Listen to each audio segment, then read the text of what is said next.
Hi, this is Ed with Sapphire Technology, and we're bringing you another gameplay video, this time around Mass Effect Andromeda. Now, before we get started, let's begin with what we have for a system for what we're going to be using. This game is going to be played on a 4770K processor, not overclocked. The reason we're using an i7 is because we're running OBS on the same machine. This is what a streamer would see, or what you would see if you were recording videos yourself. All the video is being put on the same machine as we do the gameplay. We have 16 gigs of DDR3. We're using an Intel SSD so that we've got good performance for the recording, and for video, we're using a SAPPHIRE Nitro Plus 470. Now, the monitor we're using a Nixius View 24. So we've got a 24-inch 1080p monitor that's cranking along at 144 Hertz. We've turned off VSync. We've turned off high dynamic range. And we're going to leave compressed 32-bit for the buffer format. So we can go back here. We're going to look at the graphical settings. Now, in the last video I did, we actually changed settings mid-game to show you guys the differences. I'm not going to do it this video. I plan to. The reason I'm not going to is this game forces a complete restart anytime you make a graphical quality change. That's a pain in the butt when you're trying to make a video. And there's another factor, and I'll show you what's happening. We're using auto detect now, which is going to detect this to high settings. The reason why is the resolution scale mode. At high, this game generates everything at 1080p. You have to go to custom to get it to generate at higher resolutions. When you go down to medium, it generates the video at, I think it's 960p. There's a drop in resolution that takes place, and that's not a big deal. The image quality still looks really good. I've been playing with it.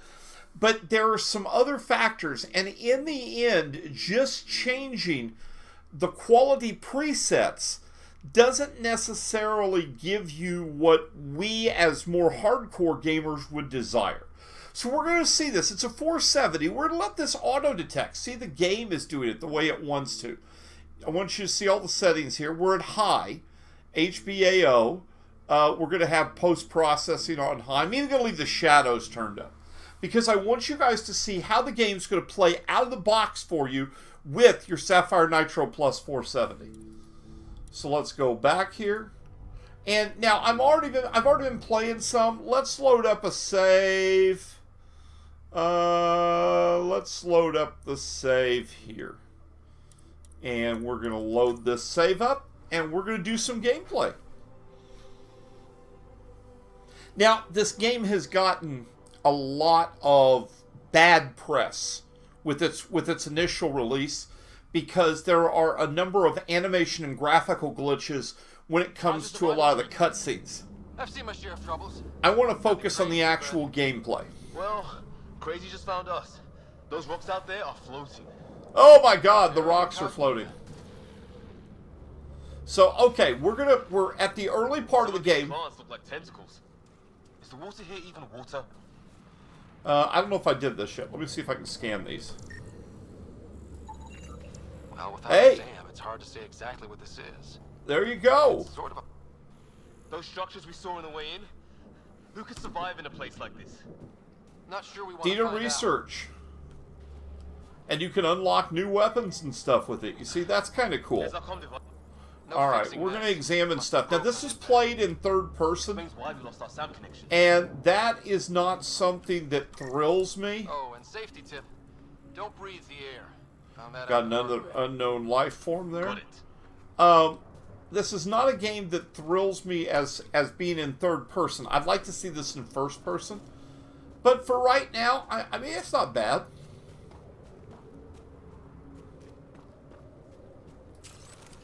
You think that energy cloud we saw could cause all this? Sam said it's dark energy, but that's in space. Yeah, hell of a cloud. Okay, so I've only got my pistol right now. We're going to move up through here a little bit. We're on our mission approach here, and we're gonna see what we got. What the hell is Oh! this? Come on, we gotta get through it. This is crazy. Welcome to Habitat 7. Got a sprint. Keep moving. Ah! Ow. I guess he got hit by lightning. Looks safer under there. There we Is go. this for real? What the hell's going on with this place? I like the different uniforms. That's Planet's trying kind of to murder cool. us? Planet's trying to murder us. What a way to start your new world. Look, something flying around in the sky. Oh, wow. We're not in the Milky Way anymore. You know what? They missed the chance right there for an absolutely amazing, simple, easy to do one-liner. Well, Toto, we're not in Kansas anymore.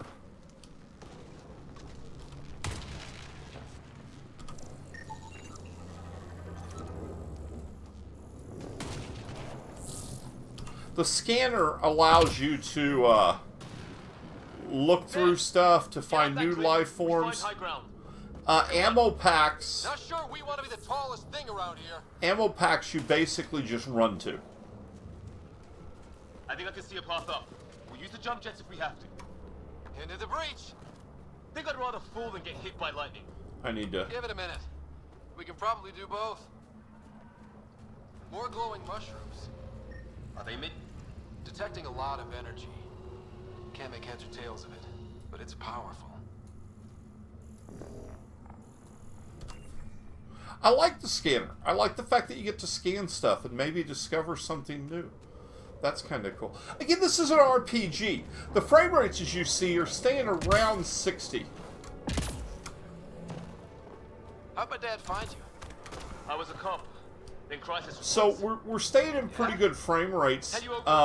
We're not obviously taking advantage of what our monitor can do with 144 hertz. But we are getting some pretty consistent numbers. And remember, this is an RPG, so the actual movement, though it's got a lot of shooter elements, the actual movement is less about the first-person shooter style. So I wish it was first-person shooter, but the gameplay's not bad. Now we're seeing some dips. We are seeing some dips into the 40s. Remember, we're at high with the 470. But if you've got a FreeSync monitor, you've got a butter smooth experience going right now. And 40s in an RPG is a very playable experience. It's not a hotel, that's for sure. See, that's a good one-liner. New galaxy, new ways to die. Just not today. Now, to give you some ideas, I did mess with some of the other settings. This is early in the game. This is kind of the preview. So I'm going to let it play out here while I explain this to you. I did play with some of the other settings. If I go down to the default medium, I can jack these frame rates to around 80 to 90 to even 100 frames per second. But remember, it's downscaling it. It's not running at true 1080p. The image quality isn't bad, but it's not as good. Expect the worst. Overall, I mean, other than the animation glitches, the gameplay seems okay. A lot of people are saying that the storyline's uninspired, but I haven't gotten very far into it. And the focus of this is not about looking at the actual gameplay. The focus of this has been for us to look at... He sees us. We can't understand you. Give us our man, or this gets ugly. Go, son! What's the other guy doing? Shit, they're beating him.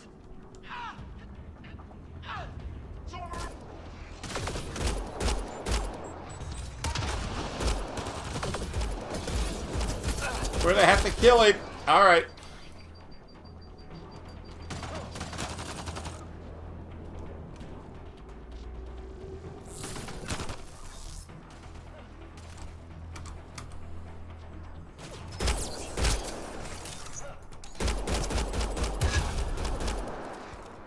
Alright, took him down real quick.